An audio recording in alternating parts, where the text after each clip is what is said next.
فکر میکنی جنگ فقط با تانکه یا فقط با موشک و پهپاده؟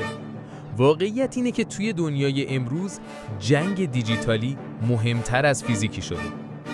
تو جنگ 12 روزه اخیر ایران و اسرائیل کلی سایت دولتی و بانکی اسرائیل توسط گروه‌های ایرانی از دسترس خارج شدن.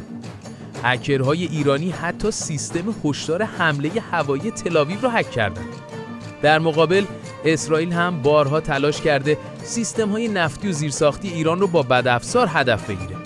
مثل همون حمله معروف استاکسنت که با یه ویروس به سانتریفیوژهای نتنز آسیب زد. جنگ سایبری یعنی بدون گلوله، بدون صدا، ولی با همون تأثیر مخرب. یعنی یه خط کد به اندازه یه موشک اثر داره. اگه نمیخوای قربانی جنگ دیجیتال باشی، باید بدونی توی سایه ها چه خبره. دنبال ما باش. قراره چیزایی رو بشنوی که همه سانسورش میکنن.